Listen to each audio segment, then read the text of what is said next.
Jumpa lagi dengan Skyson. Pada video ini, kita akan belajar mengenai cara berinteraksi dengan pengguna dengan menggunakan form pada HTML. Form adalah salah satu elemen pada HTML yang memungkinkan user untuk memasukkan data dan mengirimkannya ke server. Biasanya kita menggunakan form pada halaman login, halaman registrasi, halaman hubungi kami, atau pada halaman-halaman lain di mana kita membutuhkan data dari pengguna. Berikut adalah contoh kodenya. Di sebelah kiri adalah kode form dalam bentuk HTML. Perhatikan pada saat membuat tag form, ada dua buah atribut yang bisa kita gunakan. Atribut pertama yang bisa kita tambahkan adalah action, yang bisa kita isi dengan URL yang akan menerima data yang dikirimkan oleh form ini. Apabila action tidak diisi, maka secara default data dikirimkan kembali ke URL yang sama. Atribut kedua yang bisa ditambahkan adalah method, yaitu metode yang digunakan untuk mengirimkan data. Kalau tidak diisi, maka secara default metode yang digunakan adalah get. Pada contoh ini kita menggunakan metode get. Nantinya setelah pengguna menekan tombol submit, maka browser akan mengirimkan dua buah data, yaitu data email dan data password. Berhubung metode yang digunakan adalah get, maka data ini bisa kita akses pada PHP dengan menggunakan variabel _get. Perhatikan kode di sebelah kanan. Untuk mengakses data email, kita bisa menggunakan variabel _get dengan indeks email. Indeks email di sini diambil dari nilai atribut name pada input. Kemudian untuk mengakses data password, kita bisa menggunakan variabel get dengan indeks password.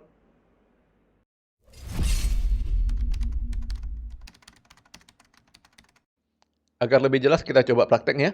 Kita buat file baru dengan nama form.php.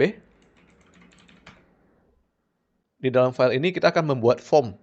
Walaupun namanya menggunakan extension .php, namun isinya adalah HTML ya.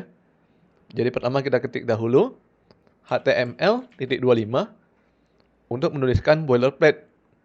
Kita ubah judulnya menjadi registrasi.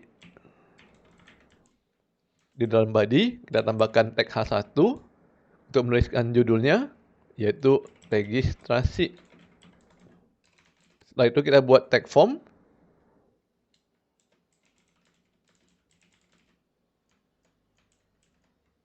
Pada video ini kita isi atribut action dengan nilai display.php.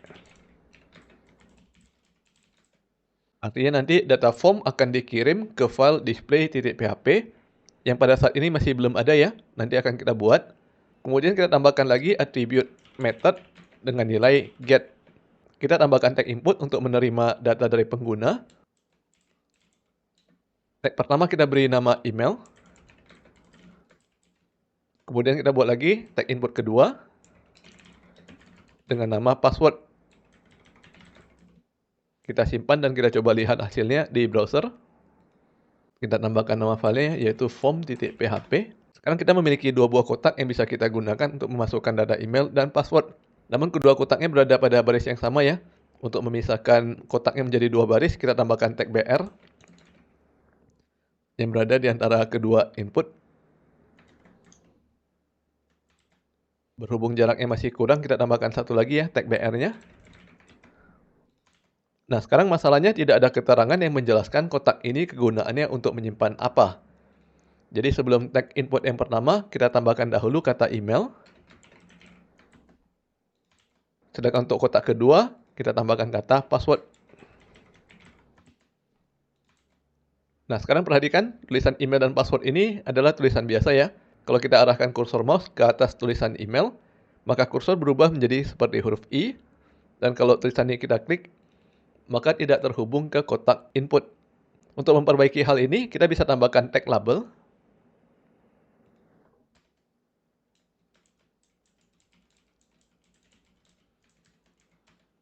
Kita pindahkan email dan tag inputnya ke dalam label. Kita simpan dan refresh browser. Sekarang perhatikan perbedaannya antara email dengan password ya. Kalau mouse kita arahkan ke atas tulisan email, maka kursornya tidak berubah. Lalu kalau kita klik, maka kotak email di sebelahnya menerima fokus. Apapun yang kita ketik masuk ke kotak email. Sedangkan password masih menggunakan cara lama. Kalau kita arahkan mouse ke atas password, maka kursornya berubah menjadi huruf I. Kalau kita klik, fokusnya tidak pindah ke kotak password. Untuk memperbaikinya, kita tambahkan lagi tag label dan kita masukkan kata password dan inputnya ke dalam tag label.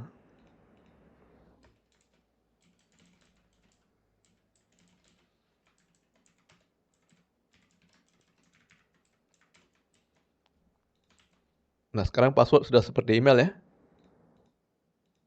Untuk mengirimkan data, kita perlu menggunakan tombol submit. Jadi kita tambahkan lagi tag button dengan atribut type sama dengan submit. Sedangkan teksnya adalah daftar. Nah, untuk memindahkan buttonnya ke bawah, kita tambahkan lagi tag BR sebanyak 2 buah. Form kita sudah jadi. Kita coba masukkan huruf A dan B. Lalu kita tekan tombol daftar. Kemudian masih terjadi error ya. Perhatikan bahwa URL-nya sudah berubah menjadi display.php. Sedangkan kita masih belum membuat file yang bersangkutan. Jadi kita tambahkan lagi file baru. Kita beri nama display.php. Pertama kita tambahkan dahulu HTML boilerplate. Kita ubah judulnya menjadi berhasil. Kemudian di dalam tag body kita tambahkan juga H1 dengan teks berhasil. Tujuan dari kode display.php adalah untuk menampilkan kembali data yang dikirimkan oleh pengguna pada file form.php. Ingat kembali ya, ada 2 buah data yaitu email dan password. Jadi kita buat div pertama dahulu. Isinya adalah email. Lalu untuk mengakses data email, kita gunakan variabel underscore get. Get-nya menggunakan huruf besar semua ya, dengan index email.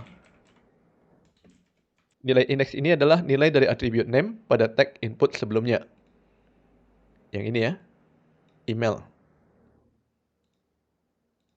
Setelah itu kita bikin lagi div kedua dengan teks password. Kemudian isi datanya adalah underscore get password. Sekarang kita refresh browser. Dan sekarang data yang dikirim dari form sebelumnya sudah berhasil kita tangkap pada file display.php. Kita bisa melihat nilai email adalah A yang diambil dari variabel get email. Sedangkan nilai password adalah B yang diambil dari variabel get password. Biasanya nilai yang dikirimkan oleh pengguna ini disimpan ke dalam database untuk digunakan pada modul lainnya. Namun berhubung materi kita masih belum mencakup database, maka untuk sementara kita tampilkan ke layar terlebih dahulu. Yang perlu diperhatikan di sini adalah berhubung metode form yang kita gunakan adalah get, maka data dikirimkan ke file display.php dalam bentuk URL. Perhatikan URL pada browser. Setelah nama filenya display.php, diikuti oleh tanda tanya dan data pada form sebelumnya. Data pertama bernama email dengan nilai A, kemudian dipisahkan dengan tanda dan diikuti oleh data berikutnya yaitu password dengan nilai B. Jadi kelemahan utama dari metode get ini adalah datanya bisa kelihatan di URL. Hal ini menyebabkan data menjadi tidak aman, terutama untuk data sensitif seperti password. Selain itu, pengguna juga bisa mengubah data langsung dari URL. Misalkan kita ubah jadi Andi, tinggal kita ketik ya di URL. Kemudian tulisan pada body juga turut berubah menjadi Andi. URL juga memiliki keterbatasan dalam jumlah karakter, di mana sebaiknya tidak melebihi 2000 karakter. Kalau jumlah data yang kita kirimkan banyak dan semuanya ditaruh pada URL, maka otomatis URL-nya menjadi panjang. Dan kalau jumlah karakternya terlalu banyak, takutnya ada sebagian data yang tidak berhasil diterima oleh server. Oleh karena itu, lebih baik form menggunakan metode post yang akan kita bahas pada materi berikutnya. Kita bisa memberikan nilai post pada attribute method. Data akan dikirimkan ke server dengan menggunakan metode post. Untuk metode post, data disembunyikan dari user. Jadi data tidak ditampilkan pada URL seperti metode get, sehingga datanya menjadi lebih aman, dan jumlah data juga bisa lebih banyak karena sudah tidak dibatasi oleh jumlah karakter pada URL. Nantinya pada kode server PHP, apabila kita ingin mengakses data, kita mesti menggunakan variabel post. Jadi nama variabel mesti sesuai dengan nama metodenya ya. Kalau metode get menggunakan variabel get, sedangkan untuk metode post menggunakan variabel post. Ini adalah contoh kodenya, hanya ada sedikit perbedaan dibandingkan dengan kode sebelumnya ya. Di sebelah kiri, nilai attribute method kita ganti menjadi post, sedangkan di sebelah kanan, kita mengakses datanya menggunakan variabel underscore post. Kita coba praktek. Pertama kita copy paste dahulu kode dari form.php. File yang baru kita beri nama form underscore post. Isinya hanya perlu diubah sedikit ya, tepatnya pada tag form. Metode yang kita gunakan, kita ubah menjadi post. Nah, kemudian actionnya juga kita ubah ya, menjadi display_post.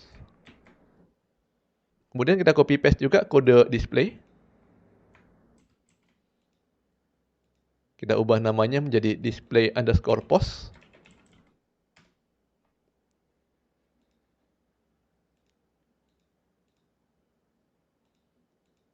Untuk sementara isinya tidak kita ubah ya. Kita coba jalankan file form_post.php.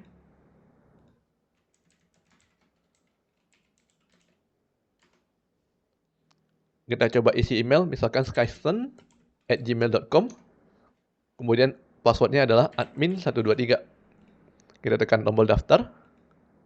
Nah, pada file display post tidak tampil apa-apa ya.